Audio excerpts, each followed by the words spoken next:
তো আজকে আমরা তৈরি করব আলু আর বেগুন দিয়ে একদম সিম্পল নিরামিষ একটা রান্না। তো এর আগের দিন উচ্ছে রান্না করেছিলাম, তোমরা অনেকেই বলেছো নিরামিষ রান্না অনেক রকম দিতে। তো চলো তোমরা দেখতে থাকো ভিডিওটা। আমি প্রথমে আলুগুলোকে কেটে নেব। আর এই সময় সিম্পল একদম পাতলা ঝোলঝোল খেতে বেশি ভালো লাগে, বলো? হ্যাঁ, এই গরমে রিচ খাবার দাবার, এমনিতে খাবার দাবারই খাওয়ার মন করছে না, ঘরোয়া খাবার। তো বন্ধুরা তোমরা দেখো, আজকে বেগুন আর আলু দিয়ে বানাবে ঘরোয়া খাবার। এটা খেতে কিন্তু খুব আর সুন্দর এত হয়। সিম্পল ভাবে একদম মশলা কম দিয়ে রান্না হবে, এবং এই দিয়েই কিন্তু এক থালা গরম ভাত খাওয়া যাবে। আর আলুগুলো এরকম লম্বা লম্বা করে আমি কেটে নিচ্ছি। বেশি মশলা দিয়েই কিন্তু টেস্ট বেশি হয় তা কিন্তু না, একটা দুটো মশলা দিয়েও কিন্তু অসাধারণ টেস্ট করা যায়। আমরা সাধারণত বাড়িতে কিন্তু এইরকম সাদা মাটা খাবারই মানে খাই, আর এক দু রকম মশলা দিয়েই করে খাই। বেগুনটাও লম্বা লম্বা করে কেটে নেব।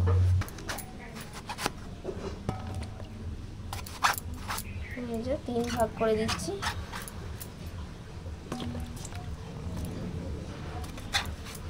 বেগুনগুলো নিয়ে নেব একটা গামলার মধ্যে, দিয়ে দেবো একটু হলুদের গুঁড়ো আর দিয়ে দেবো নুন।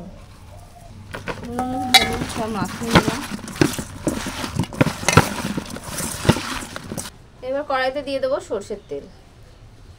এবার আমি বেগুনগুলো ভেজে নেব। এখানে তেল গরম হয়ে গেছে।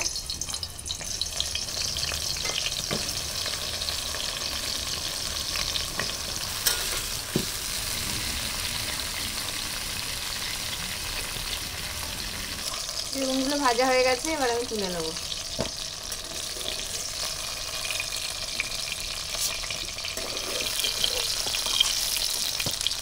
এবার তেলের মধ্যে দিয়ে দেবো শুকনো লঙ্কা, তেজপাতা আর 5 ফোড়ন। ফোড়নটা একটু ভালো করে ভেজে নেব। ফোড়নটা ভালো করে ভেজে নিয়েছি। ফোড়ন থেকে খুব সুন্দর একটা গন্ধ বেরিয়ে গেছে। এইভাবে ফোড়নটাকে সুন্দর করে ভাজতে হবে, তবেই কিন্তু স্বাদ হবে তরকারি। এবার আলুগুলো দিয়ে দেবো, ধুয়ে রাখো। আলুগুলোকে একটু ভেজে নেবো ভালো করে।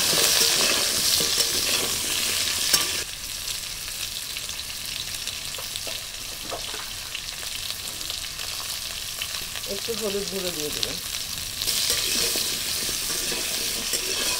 আলুটা আমি ঢাকা দিয়ে দিয়ে ভাজছি, মাঝে মাঝে ঢাকাটা খুলে নেড়ে দিচ্ছি, আবার একটু ঢাকা দিয়ে দিচ্ছি, কারণ আমাদের বেগুন তো ভাজা হয়ে গেছে। বেগুনটা ভাজলেই কিন্তু একটা একদম একদম নাতা নাতা হয়ে যায়, কিন্তু আলুটাকে ভাজতে হবে ভালো করে। এবার আমি কয়েকটা কাঁচা লঙ্কা চেরা দিয়ে দিলাম, একটা টমেটো দিয়ে দেবো কুচো করা, অল্প করে একটু দিয়ে দিলাম আদা বাটা। সব কিছু নাড়াচাড়া করে মিশিয়ে নেব। বড় চামচের 1 চামচ দিয়ে দেবো জিরে গুঁড়ো, আর অল্প করে আরও একটু হলুদের গুঁড়ো দিয়ে দিলাম।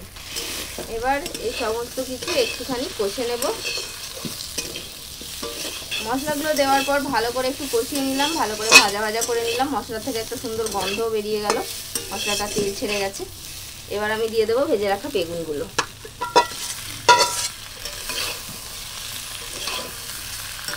বেগুনগুলো দিয়ে অল্প একটু নাড়াচাড়া করে দেবো মশলার সাথে। এবার দিয়ে দেবো জল।